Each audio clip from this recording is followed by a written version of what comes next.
April 22వ తేదీ అంటే ఒక చీకటి రోజని రాష్ట్ర వైద్య ఆరోగ్య శాఖ మంత్రి సత్యకుమార్ అన్నారు. ఆయన కావల్లో సోమిశెట్టి మధుసూదన్ రావు భౌతిక కాయాన్ని సందర్శించారు.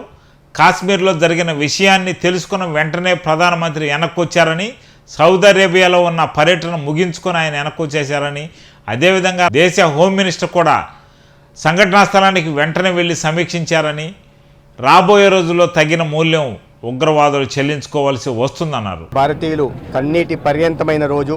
కొంతమంది పిరికి పందలు పర్యాటకం కోసం పహల్గావ్ జిల్లాకు వచ్చిన కొంతమందిని మతం పేరుతో అతి పాశవికంగా కాల్చి చంపి ఇవాళ భారతీయుల మనోధైర్యాన్ని దెబ్బతీసే దిశగా ప్రయత్నాలు చేశారు. ఆ మారణ హోమంలో అమరులైన ప్రతి ఒక్కరి స్మృతికి నివాళులర్పించుకుంటూ వారి కుటుంబ సభ్యులకి ప్రగాఢ సానుభూతిని తెలియజేస్తూ వారికి సద్గతులు కలగాలని భగవంతుని కోరుకుంటున్నాను. అదేవిధంగా 28 మంది మొత్తం ప్రాణాలు కోల్పోతే ఆంధ్రప్రదేశ్కి సంబంధించిన ఇద్దరు, విశాఖపట్నంకి సంబంధించిన చంద్రమౌళి గారు, కావలికి సంబంధించిన మధుసూదన్ గారు కూడా ఈ అమానవీయ దాడిలో ప్రాణాలు కోల్పోవడం అత్యంత బాధాకరం. వారికి కేంద్ర రాష్ట్ర ప్రభుత్వాలు అండగా నిలుస్తాయి. వారి కుటుంబానికి, వారి పిల్లల ఉజ్వల భవిష్యత్తుకి భరోసా కల్పించే దిశగా కూడా ప్రయత్నాలు చేస్తాయి. ఇవాళ గత 10 సంవత్సరాల పైగా ప్రతిరోజు ఒక రావణ కాష్టంలా కాలుతున్న జమ్మూ కాశ్మీర్లో ఒక ప్రశాంత వాతావరణం నెలకొంది. ప్రజల మధ్య సౌభ్రాతృత్వ పరిస్థితులు నెలకొన్నాయి. కేవలం భారతదేశం నుంచే కాకుండా ప్రపంచం నలుమూలల నుంచి కూడా పర్యాటకులు ఇవాళ ఆ ప్రాంతానికి సందర్శించడం, దానికి తగినట్లుగా పర్యాటక రంగం అభివృద్ధి చెందడం, కాశ్మీరుల ఆర్థిక ప్రమాణాలు పెరగడం మనం చూస్తూ ఉన్నాం.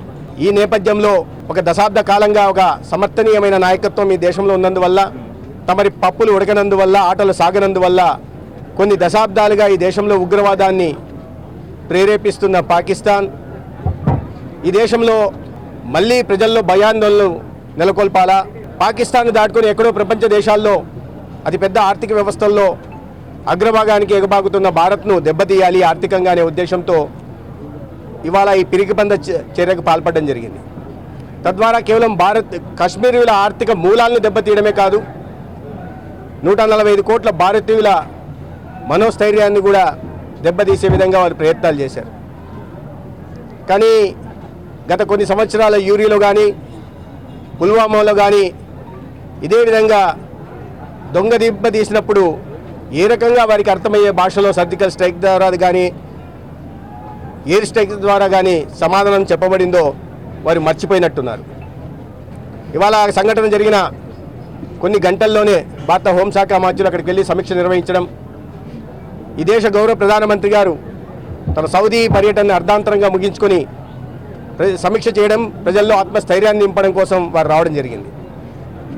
అయితే వారు అర్థం చేసుకోవాల్సింది ఏంటంటే, ఈ మారణ హోమానికి పాల్పడిన వ్యక్తులు ఎవరైనా, శక్తులు ఎవరైనా లేదా సంస్థలు ఎవరైనా భారీ మూల్యం చెల్లించుకోక తప్పదు.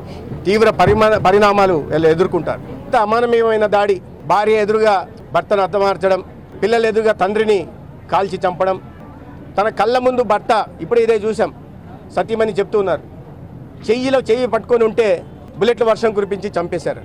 జీవితకాలం ఆవిడ మానసిక స్థితి ఎలా ఉంటుంది?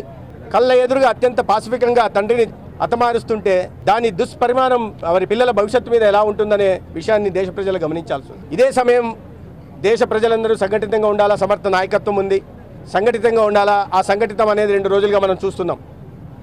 ఈ దేశ సౌభ్రాతృత్వానికి కానీ, సమైక్యతకు కానీ ఎక్కడైనా ఏదన్నా వికాదం వాటిల్లితే 145 కోట్ల ప్రజలు కులాలకు అతీతంగా, మతాలకు అతీతంగా ఒకటే నిలుస్తారని, ఒక గొంతుకై ప్రశ్నిస్తారనే విషయాన్ని ఈ ఉగ్రవాదాన్ని ప్రేరేపిస్తున్న దేశాలకు తెలియాలా. అదే ప్రపంచ దేశాలకు కూడా ఒక సంకేతం వెళ్లాల్సిన అవసరం ఉంది. ఈ సందర్భంగా కేంద్ర ప్రభుత్వం కూడా ఈ సంఘటనలో ప్రాణాలు కోల్పోయిన వారిని ఆదుకునే ప్రయత్నం చేస్తోంది. రాష్ట్ర ప్రభుత్వం గౌరవ ముఖ్యమంత్రి చంద్రబాబు నాయుడు గారు 2 కుటుంబాలకి 10 లక్షల పరిహారాన్ని కూడా ప్రకటించడం, అదేవిధంగా గౌరవ ఉప ముఖ్యమంత్రి గారి దగ్గర నుంచి ఆనం రామనాయుడు గారు లేదా నాదెళ్ల మనోహర్ గారు లేదా శాసనసభ్యులందరూ ఇక్కడ పంపించి ఆ కుటుంబానికి అండగా ఉంటామని ఒక భరోసా కల్పించాల్సిందిగా వారికి చెప్పడం జరిగింది. తదనుగుణంగా రావడం జరిగింది. కానీ ప్రజలందరూ కూడా అటువంటి కుటుంబాలకి అండగా నిలబడాలి. ఇటువంటి కష్టకాలంలో వారు మద్దతుగా ఉండాలి. ఎవరైతే ప్రాణాలు కోల్పోయినారో వారికి నిజమైన నివాళులు మనం అర్పించాలంటే వారికి జరిగిన అన్యాయానికి సంఘటితమై ఒక్క గొంతుకై నిలవాల్సిన అవసరం ఉంది. ఈ దేశంలోని 145 కోట్ల భారతీయులు ఒక్కటని ప్రపంచ దేశాలకు తెలియజెప్పాల్సిన అవసరం. మరొకసారి ఆ కుటుంబ సభ్యులకి ప్రగాఢ సానుభూతి తెలియజేస్తూ వారికి భగవంతుడు సద్గతులు కల్పించాలని కోరుకుంటున్నాను.